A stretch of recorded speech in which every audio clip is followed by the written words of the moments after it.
যেটা ফেতনার যুগ বলা হচ্ছে। এবং এই ফেতনার জমানায় ফেতনার যুগের মধ্যে চতুর্দিকে তাকাইলেই কিন্তু ফেতনা।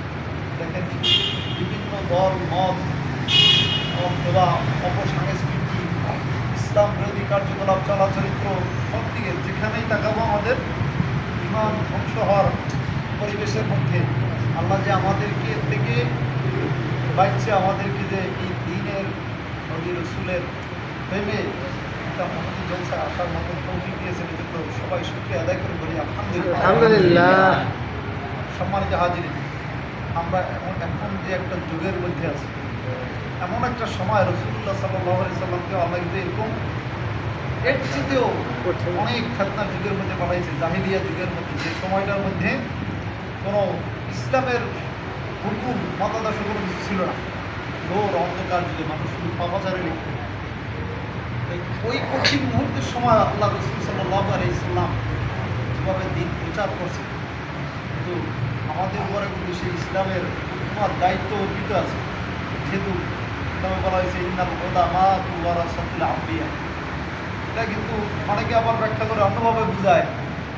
হ্যাঁ, অনেক দল যে প্রত্যেক আনেওয়ালা উম্মতদের উপরে, কিন্তু না, সমস্ত আনেওয়ালা উম্মতেরাই যদি বুঝেই উঠতে গেলে সেখানে বিপদগামী হতো। আর এই জন্য কিন্তু আল্লাহ রসুল বলছে ইন্নাল উলামাউ ওয়ারাসাতুল আম্বিয়া, আলেমগণ হইল নবীদের উত্তরাধিকারী। যেহেতু স্বাভাবিক বিষয়, একটু আমার যেহেতু আলোচনার বিষয় আজকে হুজুর আমাকে বলছিল ঈমান আকীদার সম্পর্কে, আমি এই সম্পর্কে আলোচনাটা করবো। একটু আগে বোঝানোর জন্য সীমিত অন্ডারলাইন একটু আলোচনা করতেছি।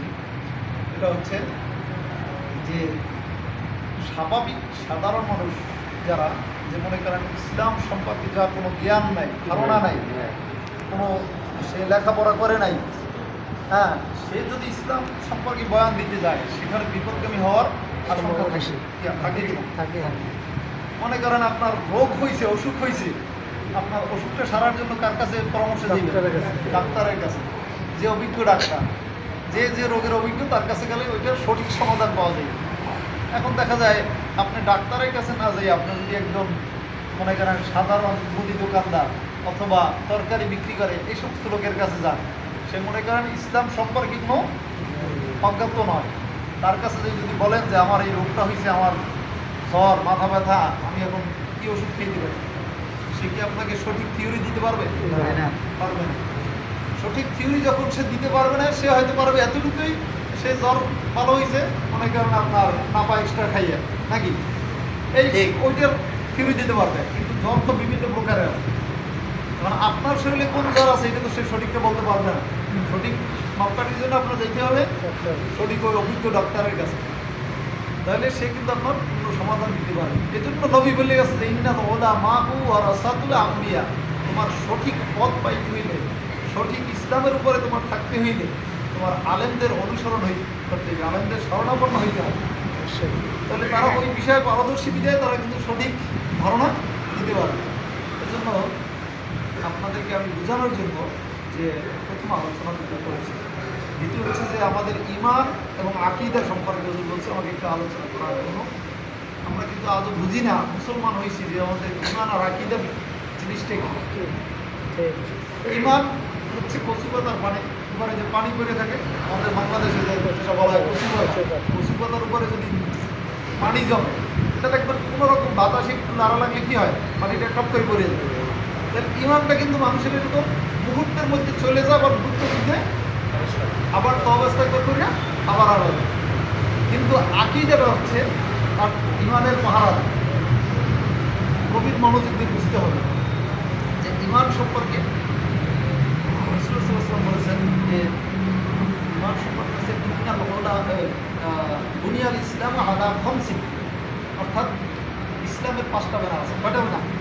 5টা বেনা। ভালো করে গভীর মনোযোগ দেন। 5টা বেনা আছে, এর দ্বারা ঈমানদার আপনার চিহ্নিত করা যায়। কীভাবে? যে আমাদের দেশে বা সব দেশেই থাকে যে আপনার প্রশাসন, পুলিশ, আর্মি, বিডিআর, সরকারি যত প্রশাসন আছে এদের আলাদা আলাদা ইউনিফর্ম আছে না? মানে তাদের যে ড্রেস পোশাকগুলো আলাদা আলাদা। এই ইউনিফর্মের দ্বারা বোঝা যায় কি যে এই লোকটা পুলিশ, এই লোকটা আর্মি, এটা বিডিআর, এটা কোস্টগার্ড, নাকি? হ্যাঁ, এই যে আলাদা ইউনিফর্ম, তাই ঈমানদার অর্থাৎ মুসলমানদের জন্য এরকম 5টা ইউনিফর্ম করে দিয়েছে। রাসূল বলছেন যে বুনিয়াল ইসলাম আলা খামসিন, মুসলমানদের 5টা ইউনিফর্ম আছে, সেই ইউনিফর্ম 5টা যাদের থাকবে সেই একজন মুসলমান, সে একজন ইমানদার। হ্যাঁ, এখানে আছে যে 5টা, 1 নম্বর হচ্ছে নামাজ, 1 নম্বর কি নামাজ, 2 নম্বর রোজা, 3 নম্বর হজ, যাকাত, কালিমা, নামাজ, রোজা, হজ, যাকাত। 5টা হইলো, এই 5টার মধ্যে আছে সে মনে করেন একজন মুসলমান, কিন্তু সে পরিপূর্ণ মোমেন হইতে পারে না। আকীদার দিক থেকে কিন্তু মানুষ আকীদার ভিত্তিতে কিন্তু পরিপূর্ণ মোমেন হয়। আকীদাটা কীরকম, আকীদার প্রয়োজন কী জন্য? এখন বিভিন্ন দল মত বিশেষ সবাই কিন্তু যারা মনে করেন আপনার, যেটা বিশেষ করে আমাদের বাংলাদেশে বলা হয় সুন্নি, ওহাবি, হ্যাঁ, আলিয়া, কমিয়া, খারেজির বিভিন্ন দল মত থাকে। হ্যাঁ, সবাই কিন্তু আল্লাহকে ডাকে, সবাই কি আল্লাহকে ডাকে, সবাই আল্লাহকে ডাকে। আর কিন্তু আল্লাহকে ডাকতে হইলে আমি আলোচনা সবসময় বলছি, রাসূলুল্লাহ সাল্লাল্লাহু আলাইহি ওয়াসাল্লামকে সবচেয়ে বেশি মহব্বত করতে হবে। আল্লাহই বলে দিয়েছে যে আমাকে যদি পাইতে চাও তাহলে আমার রসুলকে অনুসরণ করো। এখন রসুলকে যদি অনুসরণ করি আর রসুলের তরিকা অনুযায়ী যদি আমরা চলি, এটা হইবে আমাদের ইমানের পাহারাদার। এটা কি ইমানের পাহারাদার। এবার আসুন, আপনি একটা গাছ রোপণ করলেন, এই অঞ্চলে নাই, এই দেশে নাই, আমাদের দেশে গাছের রোপণ বেশি, ফল ফলাদি শস্য নাকি। একটা গাছ লাগাইলেন, এখন এই গাছটা দেখবেন যদি কোনো বেড়া টেড়া না দেন, পার্টিশন বেড়া দিয়ে ওরা সেফটি না দেন, তাহলে এই গাছটা কিন্তু ছাগল গরু মানুষ মাঠে ছাড়া থাকে, ওই গাছটা খাইয়েই রাখবে, ওটা আর বড় হইতে দিবে না, দিবে গাছটা আর বড় হইতে পারবে না।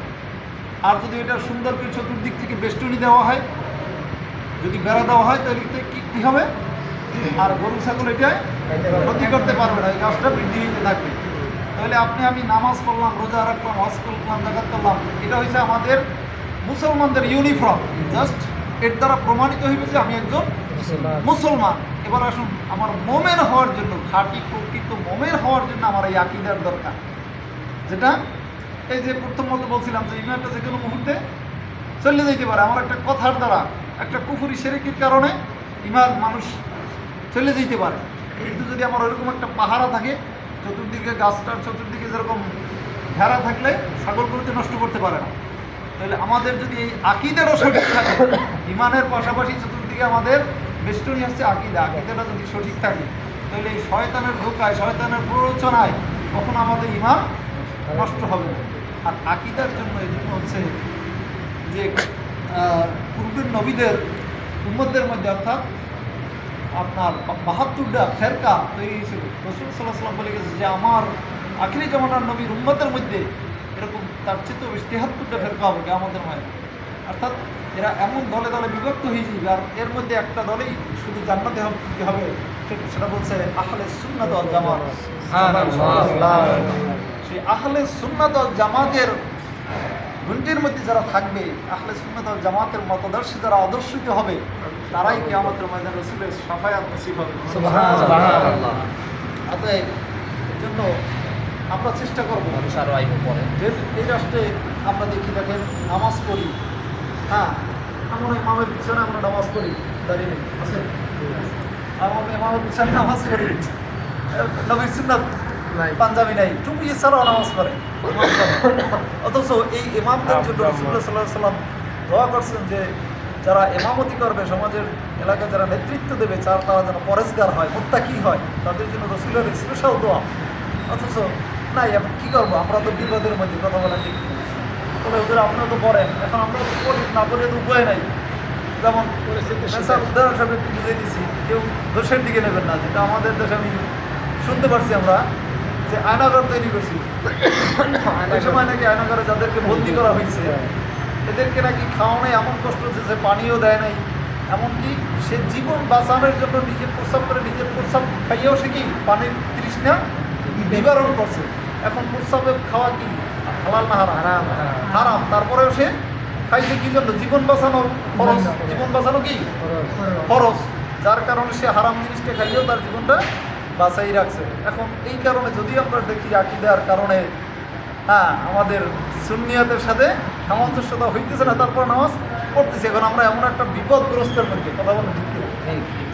তো এই বিপদগ্রস্তের মধ্যে করলে আল্লাহ কবুল করে নিতে পারে হয়তো বা, তারপরে আমাদের চেষ্টা করতে হবে যে আমরা ওইরকম পরিবেশ হ্যাঁ, যাতে তৈরি করতে পারি আহলে সুন্নাত ওয়াল জামাতের আকীদায় আমরা যারা, অর্থাৎ হানাফি মাযহাবের অন্তর্ভুক্ত, হানাফি মাযহাবের অনুযায়ী, সেই অনুযায়ী যেন আমরা একটা জামাত, নামাজের জামাতে যেন আমরা অত্র অঞ্চলে কায়েম করতে পারি, যেন আল্লাহ আমাদের সবাইকে তৌফিক দান করেন। পাশাপাশি যেগুলো বলছি সুন্নিয়ত অর্থাৎ আকীদার ব্যাপার বিষয়গুলো, আকীদা হচ্ছে আপনি আমি মুসলমান, আমাদের যদিও ফরজের পাশাপাশি যত নফল ইবাদতগুলো করতে পারবো, আপনার তাহাজ্জুদ নামাজটা কিন্তু নফল, তারপরে এটা এত গুরুত্ব, কোনো কোনো কিতাবের মধ্যে বলা যে ফরজের ছিল এটার প্রাধান্য বেশি, কিন্তু ফরজ আপনার বাদ দিয়ে নয়, ফরজটার পাশাপাশি যখন এটা করবো ওটার গুরুত্ব ফজিলত বেশি, ফরজ বাদ দিয়ে করলে হয়। সুন্নাত, হ্যাঁ সুন্নাত নামাজ দেখে না অনেকেই আছি শুধু ফরজ করে চলেছে, অথচ সুন্নাতের প্রতি রাসূলুল্লাহ সাল্লাল্লাহু আলাইহি ওয়াসাল্লামের এত গুরুত্ব যে হাদিসের মধ্যে আছে, মান আহাব্বা সুন্নতি ওয়া মান আহাব্বা সুন্নতি ফাকাদ আহাব্বানি কানা মাই ফিল জান্নাহ, যে আমার সুন্নতকে মহব্বত করবে সেজন্য আমাকে মহব্বত করবে, আর আমাকে মহব্বত করলে কানা মাই ফিল জান্নাহ। হ্যাঁ সুবহানাল্লাহ। অতএব আমরা এই পীর মাশায়েখদের, বিশেষ করে আমাদের বাংলাদেশ, ভারত, পাকিস্তান এই সমস্ত অঞ্চলগুলোয় কিন্তু ইসলাম পৌঁছেছে এই পীর মাশায়েখ আল্লাহর অলিগণ।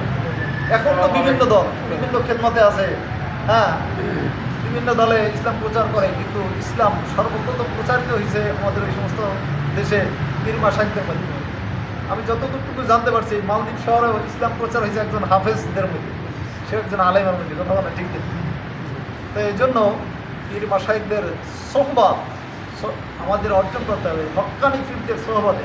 আবার এমন পীর না, পীরের মধ্যে অনেক পীর আছে যাদের সোহবতে থাকলে ইমানও নষ্ট হয়ে যাওয়ার কথা বলে ঠিক কিনা। হক্কানি আলেমদের শরণাপন্ন হয়ে যে দেশেই থাকি ওই দেশে সেইভাবে আমাদের আমল আকীদা করা, এবং যারা ভুল পথে আছে, ভ্রান্তির পথে আছে, তাদেরকেও যেন সঠিক পথের অনুসন্ধান দেওয়ার মতন আল্লাহ আমাদের সবাইকে তৌফিক দান করেন, এবং সবাইকে ইসলামের উপরে আমল করার তৌফিক দান করেন। সকলে বলি আমিন। দাওয়ানা আলহামদুলিল্লাহি রাব্বিল আলামিন। বলেছেন আল্লাহ রাব্বুল আলামিন আমাদেরকে এই কথাগুলোর উপরে, এই আলোচনার উপরে আমল করার তৌফিক দান করুন। আমিন। সে ফিতনা আসবে, এটা আমাদের ঈমানি পরীক্ষা। যারা আমরা নবীর আশিক দাবি করি, এটা আমাদের জন্য একটা ঈমানি পরীক্ষা। এই ঈমানি পরীক্ষা যদি ফার্স্ট হতে পারি, তাহলে আমাদের এই দুনিয়ায় লাভ, আখিরাতেও লাভ। কেমন লাভ? যে আমরা তো এগুলা যে লাভগুলো হবে এগুলো হিসাব করে শেষ করা যাবে না। যখন আমার হাতে আমলনামাটা দিবে তখন আমি বুঝতে পারবো যে আল্লাহ রাব্বুল আলামিন আমাদের যাররা পরিমাণ তো ভাত দিছে না, মাপ দিছে না। আমরা আহলে সুন্নাতের যদি দাবি করি তাহলে আমার রবি সুন্নাতের উপর আমার থাকতে হবে। আমার সুন্নাত দেখে, আমার চলাফেরা দেখে যেন আমি যেন সুন্নাত, আমার রাসূল সুন্নাতে যদি দাবি করি, তাহলে আমার আরেকজন দেখে না, আমার আমল দেখে আমার রাসূলের সুন্নাতের দিকে আগাই আসে, যে না এরাই হক পন্থী। আমি যদি আহলে সুন্নাত আমার দাবি করলাম, কিন্তু আমার চলাফেরা আকীদা ঠিক না থাকলো, 2 নম্বরই করলাম, বাটপারি করলাম। মাঝে মাঝে আমার ভাইয়ে আলোচনা করেন যে আমরা নামাজ পড়ি, নামাজ পড়ে বাইরে যা খারাপ কথা বলি, সুদ খাই, 2 নম্বরে করি, মিথ্যা কথা বলি। এই নামাজ আমাকে কাজে আসবে না। আমাকে ওই নামাজ পড়তে হবে যেই নামাজ আমার রাসূল পড়েছেন, সাহাবীরা পড়েছেন, তাবেঈনরা পড়েছেন, খোলাফায়ে রাশিদিনরা পড়েছেন, আল্লাহর ওলিরা বলেছেন। আমরা যাদের আল্লাহর ওলিদের দয়া দিই, আপনি হযরত বরকত আব্দুল কাদের রাহমাতুল্লাহ আলাইহি ওনার জীবনী পড়েন,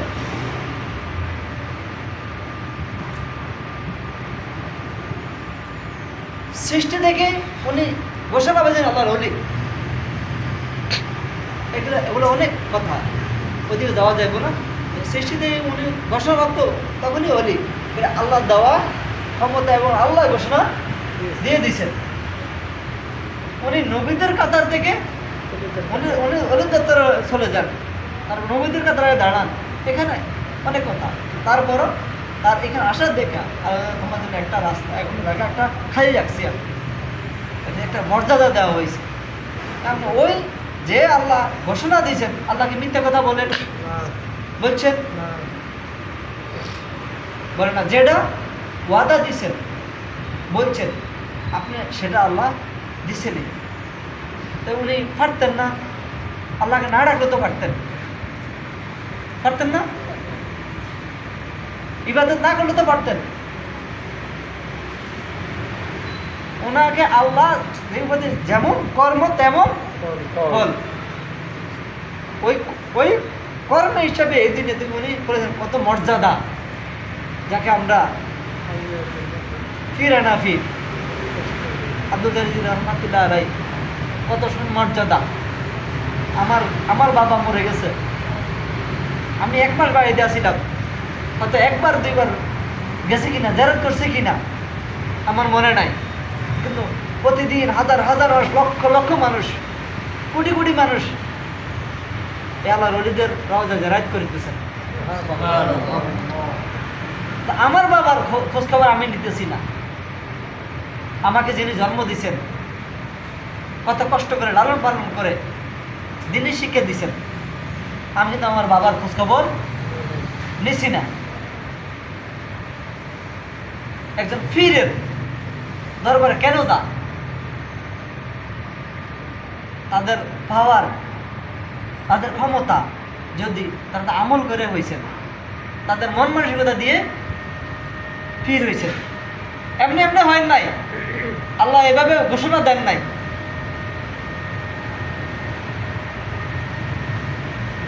ফেরেশতারা আমাদেরকে নিষেধ করেছিল যে মানুষ সৃষ্টি না করার জন্য। এখন আমরা যেগুলো দেখি, ফেতনা দেখি, যে অবস্থা দেখি, তাদের মানা করাটা রাইট, কিন্তু আল্লাহ তো মানুষের মনের খবর জানেন।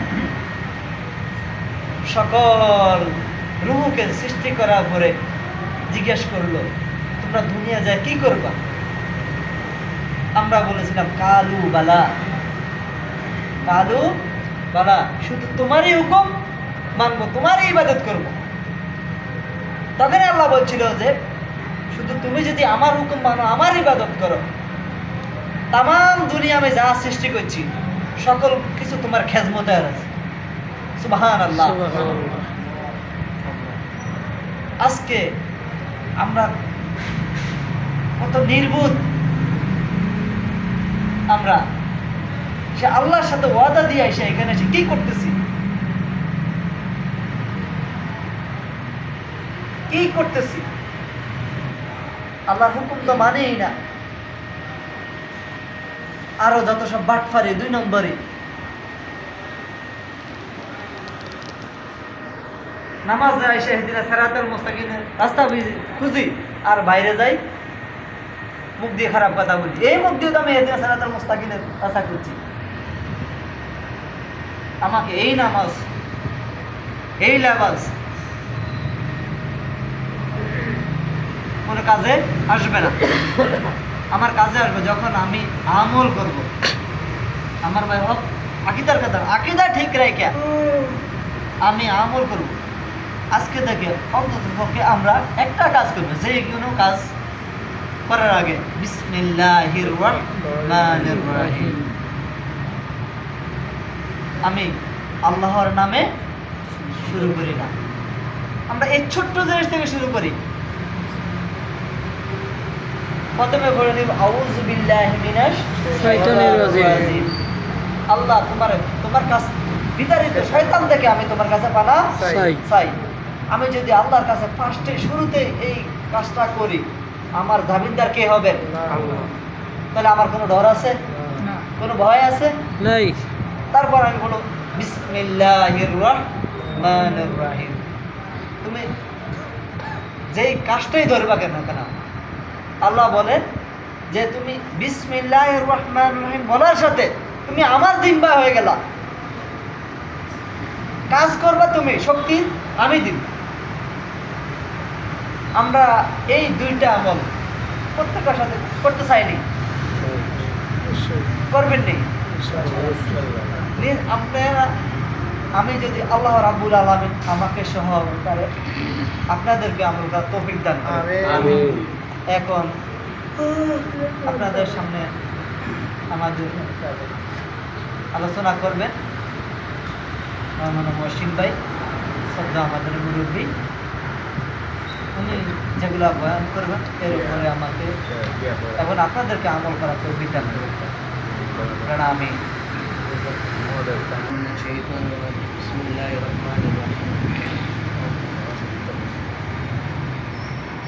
শ্রদ্ধেয় সম্মানিত আহলে সুন্নাত ওয়াল জামাতের সদস্যবৃন্দ এবং আমার ভাই ভাতিজা এবং ভাইয়েরা যারা আছেন, আসসালামু আলাইকুম ওয়া রাহমাতুল্লাহি ওয়া বারাকাতুহু। ওয়ালাইকুম আসসালাম ওয়া রাহমাতুল্লাহি ওয়া বারাকাতুহু। আকীদা এবং কি জিনিস, আকীদা সম্পর্কে আলাপ আলোচনা আমার ভাই করছে খুব সুন্দর। তবে আকীদা যে 5টা জিনিসের উপরে যে বিশ্বাস আনার নাম হইল ঈমান, আর হইল আকীদার একটা অংশ, পুরোপুরি আকীদা না, এটার একটা অংশ। কেমনে অংশ হইল? আল্লাহ রাব্বুল আলামিন কইছে কুল রাব্বিন নাস, আমি তৈয়ার করলাম কি মানুষ। নাস অর্থ মানুষ। এই মানুষকে আল্লাহ বলে নাই তুমি নামাজ পড়ো, রোজা করো, ইবাদত করো, বন্দেগী করো, বলে নাই। কুল রাব্বিন নাস মালিকিন নাস মিন শাররি ওয়াসওয়াসিল খান্নাস, এখানে বলে নাই আল্লাহ। একটা শব্দ বলে নাই এখানে নামাজ করো, রোজা করো, হজ করো, যাকাত দাও, বলে নাই। শুধু নাস অর্থ শুধু মানুষ, মানুষকে আল্লাহ বলে নাই। তো আল্লাহ যদি মানুষকে নামাজ রোজার কথা না বলে তো কাকে বলা হয়েছে? আল্লাহ বলছে ইল্লাল্লাযীনা আমানু, যারা আমানুদেরকে আল্লাহ রাব্বুল আলামিন বলছে হে আমানু নামাজ পড়ো, রোজা করো, হজ করো, যাকাত দাও, এইগুলা আমানুকে বলা হয়েছে। আমানু কারা? আমানু কারা সেটাই আকীদার সবচেয়ে বড় বিষয় হইল ওই জায়গায় যাইতে হইব পুরা। আর ওই 5টা হইল একটা শাখা, ওইটা মেন না, গোড়া না। গোড়া হইল ইল্লাল্লাযীনা আমানু হওয়ার পর হইল গোড়া। তো সে আমানুর গোড়া কি আর প্রত্যেককে আপনি মুসলমান হবেন। আল্লাহ কইছে বান্দা তুমি মুসলমান না হইয়া কবরে আসিও না। তুমি যদি মুসলমান না হইয়া যদি মৃত্যুবরণ করো তো কোরআনের আয়াতের মধ্যে 82 বার আপনি আবার মানব জন্মে আসতে হবে। কতবার? 82 বার আসতে, 84 বার আসতে হবে মানব জন্মে। আমরা তো কই মইরা গেলাগা মানুষ কবরে গিয়া পইচা কইলা জায়গা রুহ উড়াইলে না চইলা যায়, এই মানুষের আয়ে না। এটা কিন্তু আমরা হাদিস যা বুঝায়, এই হাদিস দিয়া এই হুটকির পাতাটা বার খেয়া জীবন কাটানো যেত না। কথা বুঝছেননি? এই সুটকির পাতা সবসময় খাইয়া জীবন বাঁচানো যেত না। তাহলে এখানে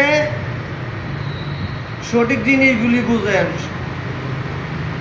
ইল্লাল্লাযীনা আমানুদেরকে বলা হয়েছে নামাজ রোজা ইবাদত বন্দেগী করার জন্য। তাহলে এখন আপনি মেন আকীদা, এখন যে আপনি আমানু হবেন, হওয়ার পর হইবেন আপনি ইমানদার। আমানু না হওয়ার পরে কিন্তু আপনি ইমানদার হইতে পারেন নাই। আপনি কিন্তু নাস, কি মানুষ, আপনি শুধু মানুষ, শুধু মানুষ। আপনার মধ্যে ফল নাই। একটা গাছ রোপণ করছেন, এই গাছ যদি যত বড় হয়, যত মোটা হয়, ফল যদি নাই, এটা আপনি রাখবেন নি? একটা তো লাড়কি খড়ি করবেন। আর যদি এর মধ্যে ফল আইয়ে, ফলের আশায় তো যতদিন ফল থাকে ততদিনই রাখবেন। আমি গাইছি ভূতরা খাইব, নাই নাতিরা খাইব। আর ফল যদি না আইয়ে আপনি রাখবেন এটা। হয়তো কাঠ হইলে কাঠ করবেন, আর নইলে লাকড়ি করে পুড়বেন। এটার কোনো মূল্য নাই। আসেনি মূল্য? কিচ্ছু মূল্য নেই। এলে ফল হইলে মূল্য। তো আমানু যাদেরকে বলা হয় তারা কি হয়, তারার মধ্যে একটা ফল আসে, গাছ। ওই গাছের মধ্যে গেলেই তাদের মধ্যে কি আসবে, ফল আসবে। তাইলে আবার আরেক আয়াত আল্লাহ রাব্বুল আলামিন বলছে, কি বলছে, ইহদিনা সিরাতাল মুস্তাকিম। যেমন বাংলায় আমরা কই, হে আল্লাহ, একমাত্র তোমারই ইবাদত করি আর তোমারই সাহায্য প্রার্থনা করি, তুমি সরল পথ দেখাও, তাদের পথ যাদের উপরে তোমার নিয়ামত দান করেছো, আর ওদের পথ নয় যে যাদের উপর তোমার গজব নাজিল হয়েছে। তো আল্লাহর নিয়ামত প্রাপ্ত যে লোক, তাদের কাছে আপনি যখন যাবেন আর তাদের হাতে হাত রাইখা যখন আপনার আমিত্বকে বিসর্জন দিয়া আপনি তুমিত্ব পরিণত হবেন, তখন আপনি হবেন মুসলমান। সুবহানাল্লাহ, সুবহানাল্লাহ।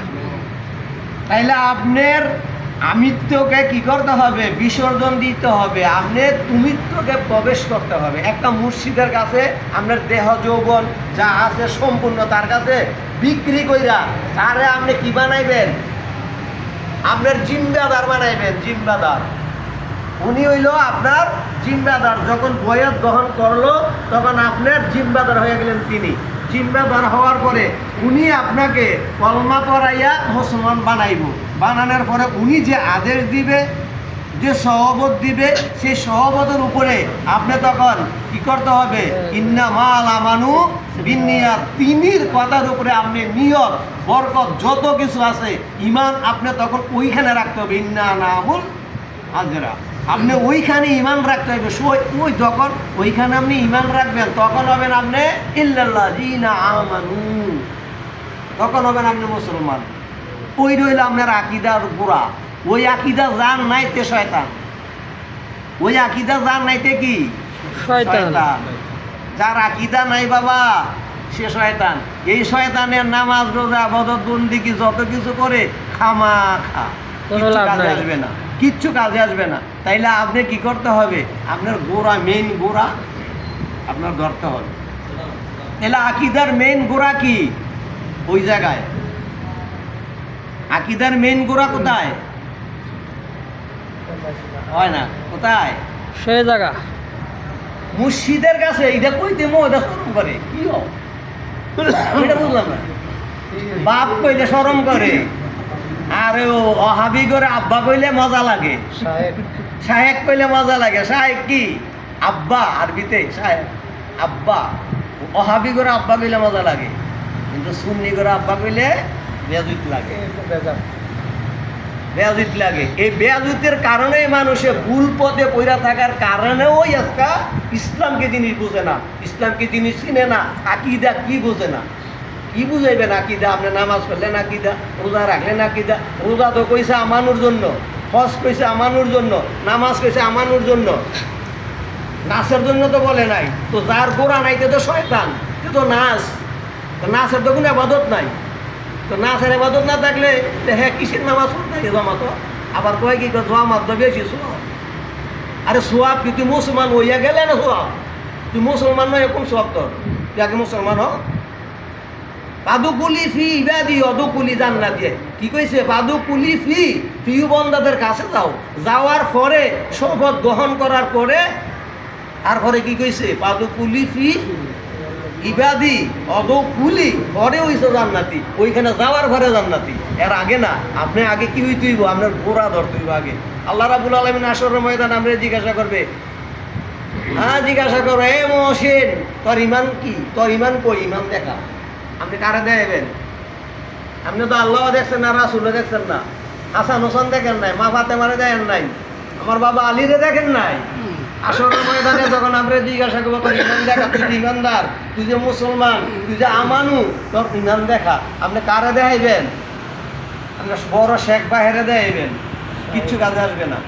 শেখ বাপ তো মুসলমান না, সে তো মুসলমান, সে তো নাচ মানুষ। এলে হাশরের ময়দানে যখন আপনি দাঁড়া করাইব, আল্লাহ যখন প্রশ্ন করবো তোর ইমান দেখা, তখন তো আপনি দেখাইবেন মহাসিনে আমার ইমান তার কাছে, আমার যে অজগুন কি করছি, বিক্রি করছি, সে আমার ইমান, তারই আমি জপছি, তার তারে আমি ডাকছি আর তার রূপের উপরে আল্লাহ তোরে ডাকছি আর তোর আমি লাভ করার পরে তার রূপে তুই আমার দেয়া দিস। আল্লাহ কইতেছে এখন আমারে যে তুই বান্দা ডাহস আর ডাকবি, তুই তো আমারে দেওস নাই, তুই আমার রাসূলরে দেওস নাই, কারোরে দেওস নাই। তুই যে আমারে ডাকবি কোন রূপে ডাকবি, কোন আকৃতিতে ডাকবি, একটা আকৃতি সৃষ্টি করতে হবে। তো সে আকৃতি সৃষ্টি করার জন্য আল্লাহ কইছে দেখ আমি একটা আকৃতি সৃষ্টি করছি। কেমনে সৃষ্টি করছি? আমি আদমরে বানাইছি, আদমরে বানাইয়া কি করছি, মূর্তি দিয়া বানাইয়া সেটা সাজাই রাখছি। মূর্তি তো লড়ে না সরে না, কত কয় না, হয়নি হয় না। কয় না। ফেরেশতারা রে কইছে ফেরেশতারা তোমরা আমি যখন আদমের ভিতরে প্রবেশ করব তোমরা সাথে সাথে সেজদা দিবা। তো আল্লাহ কি নিজে ঢুকছে না আল্লাহর একটা শক্তি, একটা রুহানি, একটা নূর ঢুকছে? নূর। ধরেন আল্লাহ নিজেই ঢুকছে। হ্যাঁ, তো আল্লাহ ঢুকার পরে ফেরেশতারা কইছে ফেরেশতা তোমরা যখন আদমরে সেজদা দিবা সেই সেজদা আদমে পাইবে না, আদমের ভিতর থেকে আমি আল্লাহ তো সেজদা নিয়ে যাবো। সুবহানাল্লাহ। তাহলে কোন রূপে দিল? আদমের মূর্তির শুরুতে ফেরেশতারা কারে সেজদা দিল? আদমকে। আর এই সেজদা নিল কে? আল্লাহ। আল্লাহর কি ফেরেশতারা দেখছে? দেখার ক্ষমতা আছে? নাই। তাইলে কোন রূপে দিল?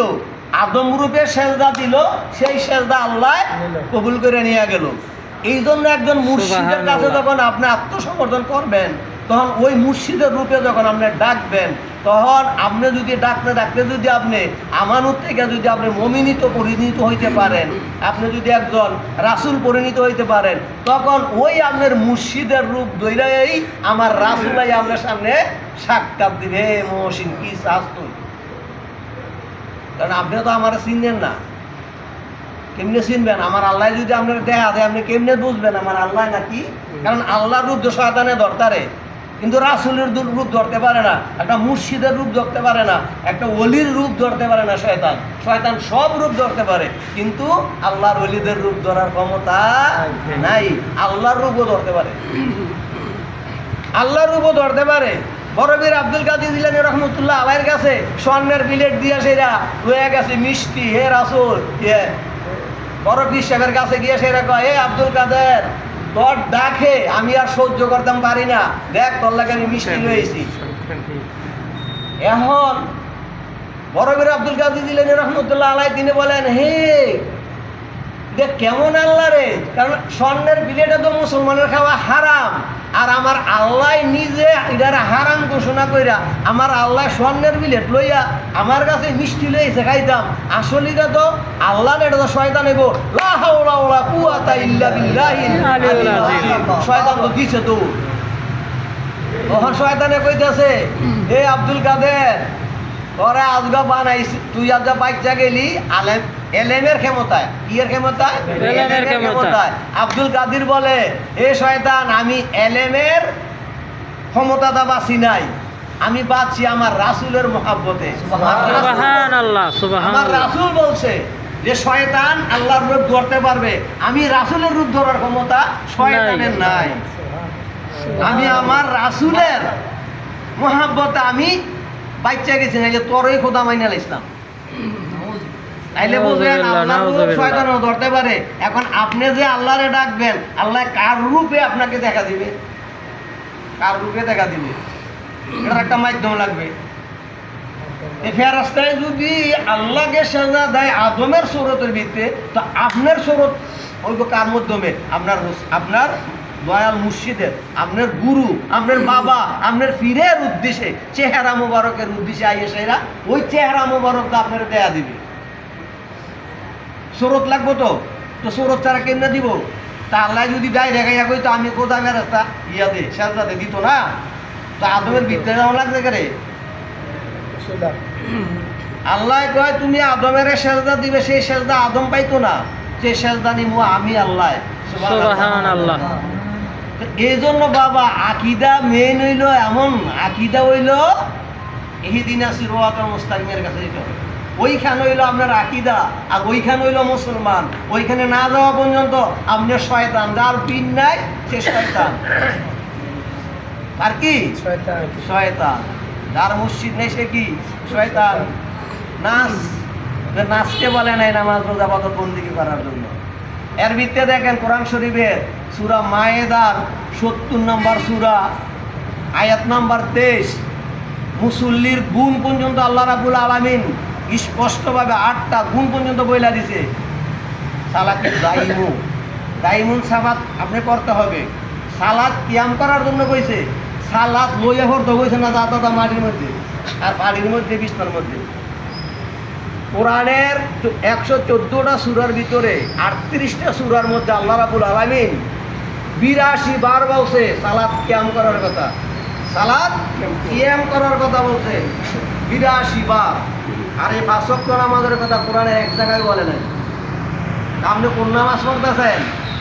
আল্লাহর কোরআন বাদ দা হাদিসের নামাজ পড়তেছেন। আর আল্লাহ কইছে আপনার 82 বার বলছে সালাত কিয়াম করার জন্য, কিন্তু নামাজ তো নাই।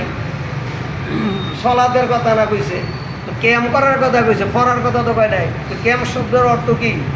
এরপরে আমরা যে কই যে আহলে সুন্নাত ওয়াল জামাত, আহলে সুন্নাত ওয়াল জামাত যে আপনারা আমরা কই, এটার অর্থ বুঝিনি কি এরে কয়? আহলে সুন্নাত ওয়াল জামাত কি এরে কয়? এই 5 ওয়াক্ত নামাজের কয় আহলে সুন্নাত ওয়াল জামাত। আহাল শব্দের অর্থ কি? আহাল কি শব্দের অর্থ কি? ওই যে ওই জায়গায় ওই জায়গাতেই আহলে সুন্নাত ওয়াল জামাত, আহলে বয়াত গ্রহণ করার জন্য বলছে, ওইটার নাম হইছে আহলে সুন্নাত ওয়াল জামাত। সুবহানাল্লাহ। এই শরীয়তের নামাজ আহলে সুন্নাত ওয়াল জামাত কইছে না। আহলে সুন্নাত ওয়াল জামাত হইল আহলে বয়াত গ্রহণ করার জন্য, ওই যারা আহলে বয়াত গ্রহণ করে ওই গ্রহণকারী ব্যক্তিদেরকে বলা হয় আহলে সুন্নাত ওয়াল জামাত। আর হিডারাইনা লাগাইছে নামাজের মধ্যে শরীয়তের ওয়াল জামাত। ফিরে মানে না, ফিরের কথা গেলে মুখ কালা করে রায় শর্মে তার বিদ্যের কইতে পারে সিরা জায়গা শর্মে। হ্যাঁ আবার আহলে সুন্নাত ওয়াল জামাত বুঝবো কেমনি? আহলে সুন্নাত ওয়াল জামাত কি এই শরীয়তের নামাজ? আহলে সুন্নাত ওয়াল জামাত আহাল। আর আহাল আরেকটা শব্দ, আহাল ব্যক্তি কাকে বলে? মুরাকাবা, হানাফিল্লাহ, সবিবুল্লাহ, এর মধ্যে অনেক জিনিস আছে, এশক আছে। সেই এশক, সেই ধ্যান, সেই জিকির, ওইটাকে হানাফিল্লাহ বলা হয়, ওইটাকে বলা হয় আহলে সুন্নাত ওয়াল জামাত। আর ওই আলেমদেরকে বলছে আল্লাহ রাব্বুল আলামিনে আমার রাসূলের ওয়ারিস। এই বক্তা না, বক্তারে কইছে না রাসূলের ওয়ারিস। কাকে বলা হয়েছে? উলিয়া গাউস কুতুব আম্বুদেরকে বলা হয়েছে রাসূলের ওয়ারিস। সুবহানাল্লাহ বিহামদি। বলছেন বাবা কোন গোড়া সেই গোড়া ধরেন, যদি খামাখা দৌড়ে লাভ নাই, কষ্ট করে লাভ নাই, বিতাই যাইব। আগে গোড়া ধরতে হইব, আগে আপনি আকিদা শক্ত করিয়া মুসলমান হইয়া আর করে নামাজ পড়ে, তাইলে কামে আইব। তো যাই হোক, আমার এখানে বুলবুলি হইলে আমি এখানে শেষ করলাম। আমাদের আহলে সুন্নাত ওয়াল জামাতের প্রতিষ্ঠাতা কারি আজিজ ভাই, মৌলানা আজিজুর রহমান আজিজ ভাই, উনিকে এখন আলাপ আলোচনা করার জন্য আহ্বান করছি। আসসালামু আলাইকুম ওয়া বারাকাতুহু।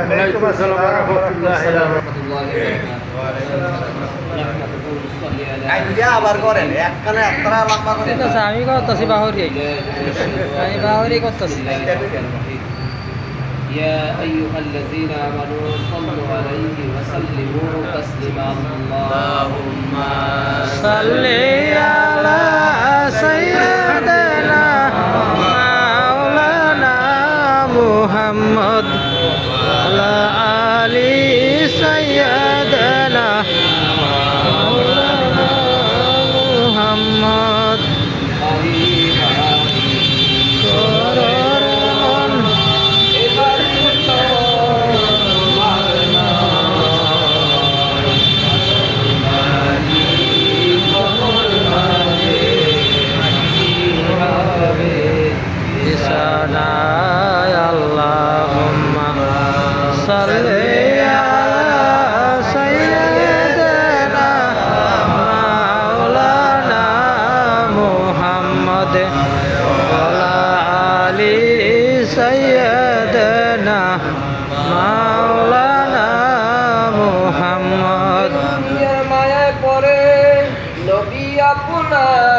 ছিলাম না সে কারণে রোজা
কালবি গায়রুল্লাহ নূর মুহাম্মদ সাল্লাল্লাহ লা ইলাহা ইল্লাল্লাহ সুবহানাল্লাহ আলহামদুলিল্লাহ লা ইলাহা ইল্লাল্লাহ লা ইলাহা ইল্লাল্লাহ মুহাম্মাদুর রাসূলুল্লাহ লা ইলাহা ইল্লাল্লাহ মুহাম্মাদুর রাসূলুল্লাহ।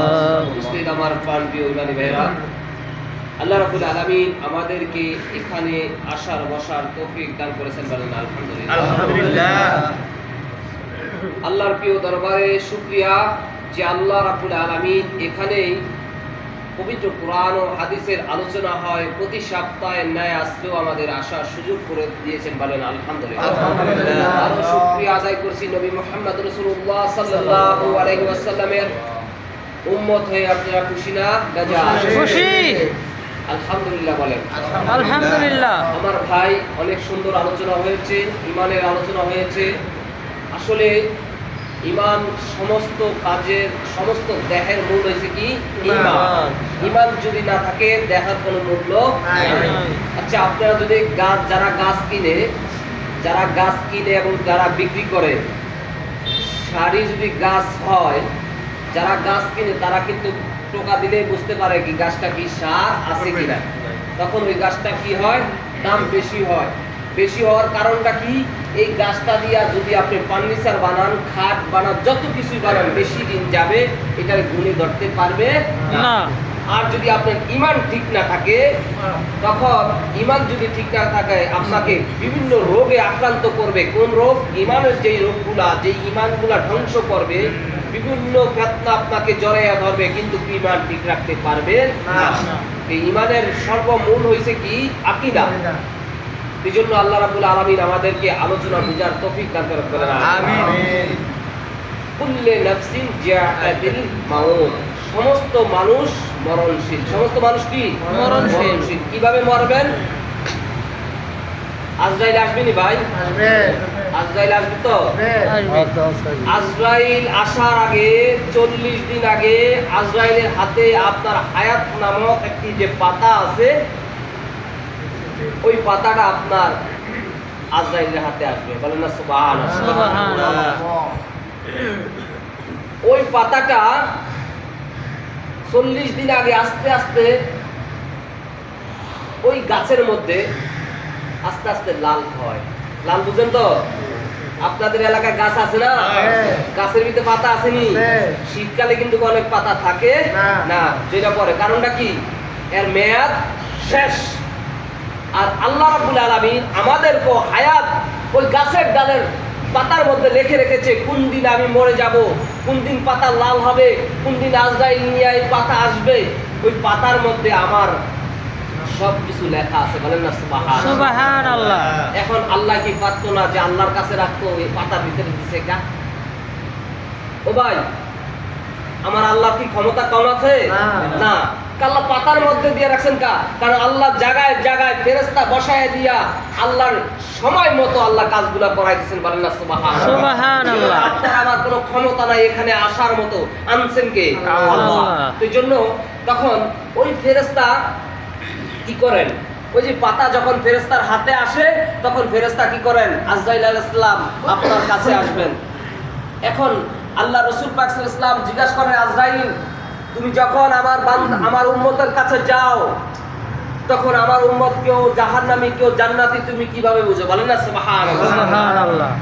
আজরাইল ডাক দিয়ে বলছেন, ইয়া রাসূলুল্লাহ, ইয়া হাবিবাল্লাহ, আমি ওই পাতাটার মধ্যে আমি জানতে পারি পাতাটার মধ্যে যখন পাতাটার মধ্যে নূর চমকাইতে থাকে, বলেন না সুবহানাল্লাহ। পাতাটার মধ্যে যখন নূর চমকায় তখন আমি জানতে পারি এই মানুষটা জান্নাতি মানুষ, এই মানুষটা ঈমান নিয়ে মরতে পারবে, বলেন না সুবহানাল্লাহ। আল্লাহ রাসূল বলতেছেন, আজরাইল তুমি যার ঈমান নাই, যে জাহান্নামী হবে, তাকে কিভাবে জানতে পারবে? আজরাইল বলতেছে, ইয়া রাসূলুল্লাহ, ইয়া হাবিবাল্লাহ, আপনার উম্মত যে জাহান্নামে যাবে, যার ঈমান নিয়ে কবরে যেতে পারবে না, আল্লাহর নবী গো ওই পাতার মধ্যে কালো বাতি জ্বলতে থাকবে, বলেন না নাউজুবিল্লাহ, কালো বাতি জ্বলতে থাকবে। আমি বুঝতে পারি ওই কালো বাতি হলা আপনার উম্মতটা জাহান্নামে যাবে। এজন্য যখন জান্নাতি মানুষ, আমি জান্নাতের ফেরেশতার থেকে 500 ফেরেশতা নিয়ে আমি আপনার এই জান্নাতি মানুষকে আনার জন্য যাই, আর এই জান্নাতি মানুষগুলা আপনার উম্মতের এই নেক উম্মতের জন্য সব সময় দোয়া করতে থাকে, বলেন না সুবহানাল্লাহ। আমরা যেরকম দুনিয়ার মধ্যে যখন কোনো মন্ত্রী মিনিস্টার আসে স্বাগতম বলে ডাক দেয়, অমুক মন্ত্রী আসতেছে, অমুক ব্যক্তি আসতেছে, যখন আপনার প্রিয় বান্দা দুনিয়া থেকে বিদায় নিয়ে যাবে ফেরেশতারা মারহাবা ইয়া ওলি আল্লাহ বলে, মারহাবা ইয়া ওলি আল্লাহ বলে স্বাগতম জানাইতে থাকে, বলেন না সুবহানাল্লাহ। আর যখন বেঈমান মানুষ করতে থাকে, আমি জাহান্নাম থেকে 500 ফেরেশতা নিয়ে যাই, ওই 500 ফেরেশতার হাতে থাকে জাহান্নামী জঞ্জল, জাহান্নামী সব কিছু থাকে। ওই ফেরেশতারা, ওই জাহান্নামের ফেরেশতারা খুব দূর চেহারা থাকে, ভয়ঙ্কর থাকে। ওই ফেরেশতারা ওই মানুষের কাছে যায়, ওই মৃত্যু মানুষটা দেখতে পায়, বলেন না নাউজুবিল্লাহ। এজন্য আমরা কুল্লে নাফসিন যাকাতুল মাউত, আমরা সকলেই মরণশীল, কেউ আমরা বাঁচতে পারবো না। কারণ একটা কথা মনে রাখবেন, কারণ মরণটা ক্ষণস্থায়ী, একটু সময়ের মধ্যে 1 সেকেন্ডের মধ্যে আপনার মৃত্যু হতে পারে, কিন্তু আপনার এই জীবনটার মধ্যে যে আপনি 20 বছর 50 বছর হায়াত দুনিয়ার মধ্যে যে রাখছেন, এই সময়টুকুর হিসাব আল্লাহ আপনার কাছ থেকে নিবে না? তাহলে অবশ্যই আল্লাহর কাছে এই সময়ের মূল্য আছে নি? আছে। কারণ আমরা যখন মারা যাব, আল্লাহ রাব্বুল আলামিন যখন আমাদেরকে কবরে, আমার মা বাবা আমার আত্মীয় স্বজন যখন আমাকে কবরে রাখবেন, তখন আমাকে বলবে মা রাব্বুকা মা দীনুকা মা নবিয়ুকা, আমাকে 3টা প্রশ্ন করবেন। এই 3টা প্রশ্ন যদি উত্তর আমি দিতে না পারি, তাহলে আমার অবস্থা হবে কেমন? আমার প্রিয় ভাইরা, নামাজ অবশ্যই পড়তে হবে ঈমান নিয়ে, নামাজ অবশ্যই পড়তে হবে ঈমান নিয়ে, নামাজ অবশ্যই পড়তে হবে ঈমান নিয়ে। আর বেঈমান হয়ে নামাজ পড়ে কোনো ফায়দা আসবে না। এজন্য ঈমান এমন একটা জিনিস, আমার ভাই হুজুররা বলেছেন, কেউ বলেছেন কাছের তুলনা দিয়েছেন, কেউ বলেছেন কচু পাতার পানির মতো, সকালে আসে বিকালে যায়। কিন্তু ঠিক আছে, ইমানদারের ঈমান যাইতে অনেক কষ্ট হয়, বলেন না সুবহানাল্লাহ। কথাটা বুঝতে পারছেন? কারণ আমার চারিদিকে যদি পুলিশ পাহারা থাকে, র্যাব পাহারা থাকে, বিজিবি পাহারা থাকে, তাহলে আমার কাছে শত্রু হইতে অনেক কষ্ট হবে, সন্ত্রাসী হইতে অনেক কষ্ট হবে। ভাই, যখন একজন ইমানদারের যখন বেঈমান হবেন, বেঈমান হওয়ার আগে আপনাকে সতর্ক দিবেন আল্লাহ রাব্বুল আলামিন, আপনাকে সতর্ক দিবেন রাসূল পাক সাল্লাল্লাহু আলাইহি ওয়াসাল্লাম, আপনাকে সতর্ক দিবে যেই মুরব্বির হাত আপনি ধরেছেন, যে আলেমের হাত ধরেছেন, ওই আলেমের থেকে আপনার সতর্ক আসবে। আপনি বুঝতে হবে আপনি কি বলতেছেন, আপনি কি করতেছেন, আপনার কোন সময় পার হইতেছেন। যেভাবে দুনিয়ার মধ্যে মন্ত্রী মিনিস্টারকে পাহারা দিয়ে রাখে, আল্লাহ রাব্বুল আলামিন বলেন দুনিয়ার মধ্যে একজন ঈমানদারকে আমি আল্লাহ জান্নাতি ফেরেশতা দিয়ে পাহারা দিয়ে রাখি, বলেন না সুবহানাল্লাহ। এইভাবে আপনাকে পাহারা দিতেছে, আপনি তো দেখতেছেন না। আর আপনি যদি ঈমানদার হন, কিয়ামত পর্যন্ত আপনার পাওয়ার থাকবে, বলেন না সুবহানাল্লাহ। এজন্য আমার রাসূল পাক সাল্লাল্লাহু আলাইহি ওয়াসাল্লাম বলেছেন, মুমিন অনেক দামি, ঈমানদার অনেক দামি, মুত্তাকিন অনেক দামি, সাহালিন অনেক দামি, পীর মাশায়েখ অনেক দামি। যদি তুমি চিনতে পারো, বুঝতে পারো, আমি আল্লাহ রাব্বুল আলামিন বললাম, তুমি যদি ঈমান নিয়ে কবরে যেতে পারো, আমি আল্লাহ রাব্বুল আলামিন বললাম তোমাকে আমি জান্নাত দেব, বলেন না সুবহানাল্লাহ। এজন্য আমাদের স্মরণ রাখতে হবে ভাই, সকলে আমরা মরে যাব, আমরা কেউ থাকবো না। আল্লাহ রাব্বুল আলামিনের ডাকে আমরা সাড়া দিয়ে চলে যাব। আল্লাহ জানি আমাদের ঈমানকে মজবুত করে আমল সহকারে আমরা জানি দুনিয়া ছাড়তে পারি, বলেন না সুবহানাল্লাহ। আমরা জান্নাত চাই তো? জান্নাত চাই? জান্নাত চাইতে হলে আগে আপনি দুনিয়াতে কষ্ট করতে হবে। আল্লাহ রাসূল বলেছেন, আদ-দুনিয়া মাজরাতুল আখিরা, আখিরাতের খ্যাতি বাড়িয়েছে দুনিয়াটা। এই দুনিয়ার মধ্যে যখন আপনি রূপায়ণ করবেন, গাছপালা, তখন আপনি কিছুদিন পরে ফল পাকড়া খেতে পারবেন। আর যদি আপনি গাছপালার উৎপাদন না করতে পারেন, ফল পাকড়া না খেতে পারেন, আপনি বলবেন যে ভাই আমার তো জায়গা নাই, আমি গাছ রুবো কোথায়? আপনার যদি ঈমান না থাকে আপনি কবরে যেও শান্তি পাবেন না, হাসরেও শান্তি নাই, মিজানও শান্তি নাই, ফুলসিরাতেও শান্তি নাই, আপনার কোথাও শান্তি নাই। আপনার স্থান হবে বিনারে জাহান্নাম। কোথায়? জাহান্নাম। তা আমরা কেউ জাহান্নামে যেতে চাই না। এই জন্য আমরা কি করব? আমল করব, যে আমলটা নিয়ে আর ইমানটা নিয়ে আমরা জানি কবরে যেতে পারি। আর একটা কথা মনে রাখবেন, রসুলের প্রতি ভালোবাসা যার না থাকবে সে ইমানদার হইতে পারবে কোচিন কালো না।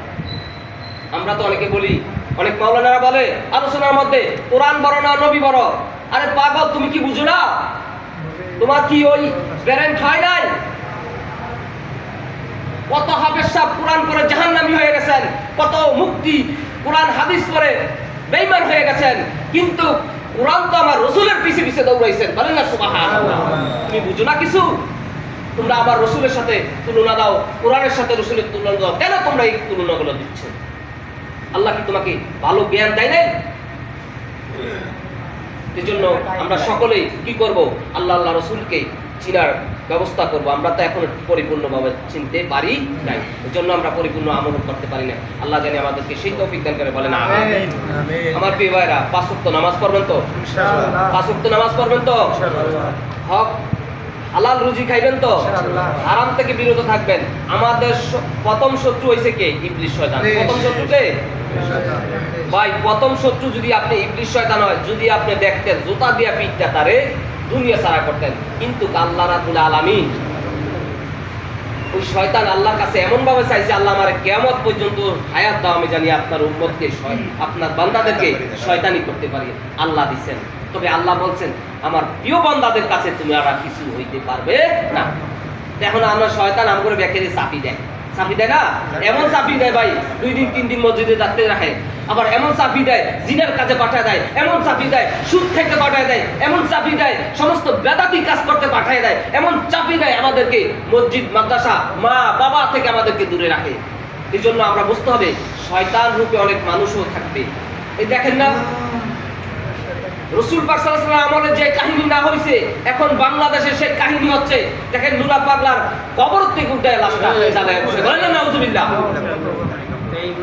আল্লাহ রাসূল বলেছেন, মুমিন শুনো, মানুষ যখন দুনিয়া থেকে আল্লাহর ডাকে সাড়া দিয়ে চলে যায়, ওই মানুষটা দুনিয়ার মধ্যে যা কিছু করেছে লেনদেন থাকবে আল্লাহর সাথে, আল্লাহ তাকে জাহান্নামে দিবে, আল্লাহ তাকে জান্নাতে দিবে।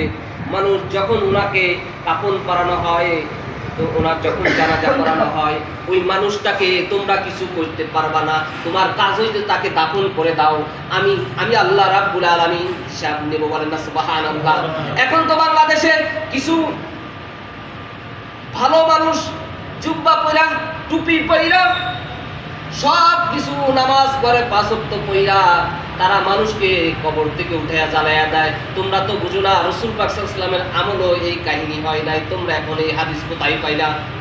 এমন ইসলামের এত মায়া দরকার নাই যদি আপনি রাসূলের হাদিসকে অস্বীকার করেন, কোরআনকে অস্বীকার করেন।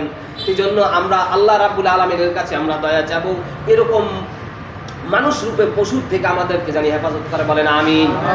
আমরা এরকম কিছু চাই না। আল্লাহ জানি আমাদেরকে সকলকে দুনিয়ার উপর বুঝার তৌফিক দান করে। বলেন আমিন। আল্লাহ রাব্বুল আলামিন সবাই সজাগ থাকবেন।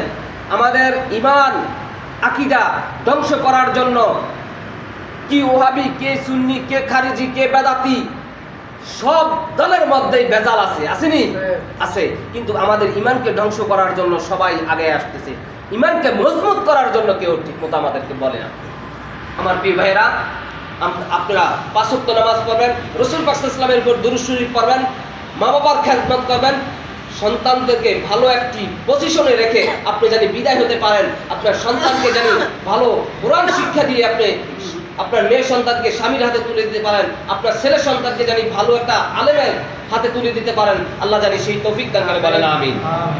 আমরা মালদ্বীপে যারা আছি সকলেই আমার বাংলাদেশের মানুষের জন্য দোয়া করব। যারা খারাপ কাজ আছে আল্লাহ জানি তাদেরকে হেদায়েত করে, যারা ভালো কাজ আছে তাদেরকে জানি আল্লাহ আরো ভালো করার তৌফিক দান করে। বলেন আমিন। আমরা যারা মালদ্বীপে আছি সকলের জন্য দোয়া করবেন। মালদ্বীপে অনেক মানুষ না খায়া অবস্থা খারাপ, অবস্থায় কাজ নাই, কাজের জন্য আল্লাহর কাছে দোয়া করবেন, জানি রিজিকের অভাব জানি না হয়, আল্লাহ জানি সেই তৌফিক জানি আমাদেরকে দান করে বলেন আমিন। আর আগামী সপ্তাহে আমরা যারা আসবো ভাই, ইসলামের দাওয়াতটা একটু বুঝাইতে হবে, ইসলামের দাওয়াত বুঝাইতে হবে। ইসলামের দাওয়াতটা যদি আপনি ঠিক মতো না বুঝান, আপনি আল্লাহর কাছে কি বলবেন? রাসূল পাক সাল্লাল্লাহু আলাইহি ওয়াসাল্লাম বলছেন, বাল্লিগু আন্নী ওয়ালাউ আয়া, তুমি যদি একটি হাদিসও একটি কোরআন অক্ষরও যদি তুমি সহি শুদ্ধ পারো, এটা আমার উম্মতের কাছে পৌঁছে দাও। তা এখন আমরা নামাজ পড়ি, কিন্তু আমরা আমার ভাই যে নামাজ পড়ে না তাকে আমরা বলতে দ্বিধাবোধ করি। আল্লাহ জানি আমাদেরকে বুঝার তৌফিক দান করেন আমিন। আসসালামু আলাইকুম ওয়া রাহমাতুল্লাহি ওয়া বারাকাতুহু।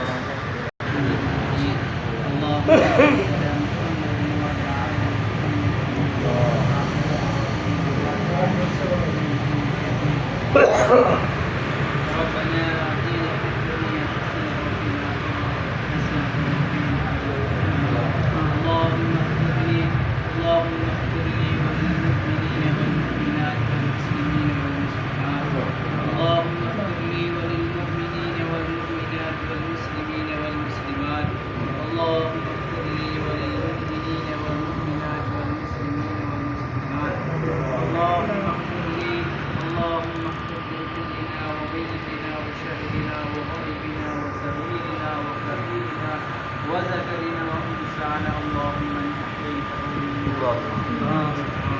ومن توفيته من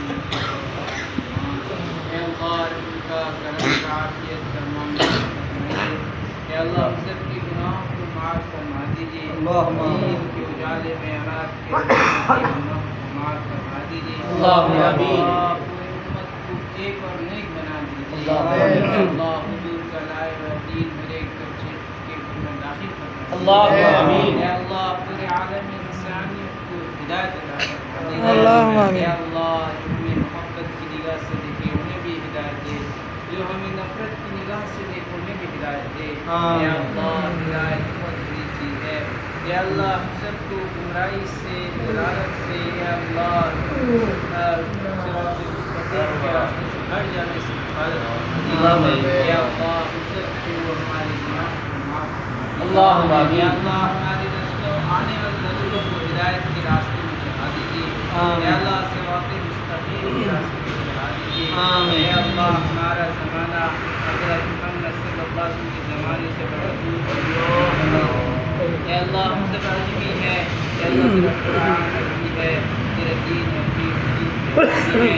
یا اللہ ہم سب پر رحم فرما دیجیے، کرم فرما دیجیے، یا اللہ ہمارے گناہوں کو معاف فرما دیجیے، یا اللہ پوری امت کو معاف فرما دیجیے، یا اللہ پوری امت کو معاف فرما دیجیے، یا اللہ پوری امت کو ایک اور نیک بنا دیجیے، یا اللہ جتنے لوگ یا اللہ روزی کی پریشانی میں سب کی مدد فرما دیجیے، یا اللہ بنگلہ دیش، ہندوستان اور پاکستان جتنے ممالک مسلمان ہیں سب کو ہدایت عطا فرما، اللہم آمین۔ یا اللہ فلسطین کے لوگوں پر صبر عطا فرما دیجیے، اللہم آمین۔ یا اللہ ان کی زندگی کو پرواز میں جگہ فرما دیجیے، یا اللہ کتنی جانیں چلی گئی، کتنے گھر اجڑ گئے، کتنے نوجوان تیرے نام کو شہید ہو گئے، یا اللہ تیرے نبی کے نام کو شہید ہو گئے، یا اللہ نے مارا اسی جا رہا ہے کہ مسلمان ہے، ایمان ہے، دین اسلام ہے، حضور پر ایمان لائے ہوئے اس سے مارا جا رہا، یا اللہ تمہیں حفاظت فرما دیجیے، یا اللہ ان کا سب کو ہدایت عطا فرما دیجیے، یا اللہ ہم سب کو ہماری بیٹھی کو ہماری زندگی قبول فرما دیجیے، یا اللہ ہماری ہر ہفتے کی ہم کو جمعے کو قبول فرما دیجیے، یا جس لائن کے جو لوگ مدد کرنے کو جو ہے اللہ جزائے خیر عطا فرما دیجیے، یا اللہ ہماری ضرورت کو قبول فرما دیجیے، یا اللہ پورے ماضی بنوں کو ہدایت عطا فرما دیجیے، یا اللہ یہاں سے ہدایت کی ہوا کو چلا دیجیے، یا اللہ آپ کریم ذات ہے، رحیم ذات ہے، یا اللہ حضور کے صدقے پھر ہم سب پر رحم فرما دیجیے، یا اللہ حضور نے جتنی دعا مانگی ہے ہم سب کا حصہ عطا فرما دیجیے، جتنی چیزوں سے پناہ مانگی ہے ہم سب کو پناہ عطا فرما دیجیے، یا اللہ جو دعا مانگی یا مانگنے سے رہ گئی اس دعا کو حضرت محمد صلی اللہ علیہ وسلم سے فرما دیجیے، آمین آمین یا رب العالمین برحمتک یا ارحم الراحمین، آمین۔ السلام علیکم ورحمۃ اللہ وبرکاتہ۔ السلام علیکم۔ تبرک দিয়ে দাও। আল্লাহ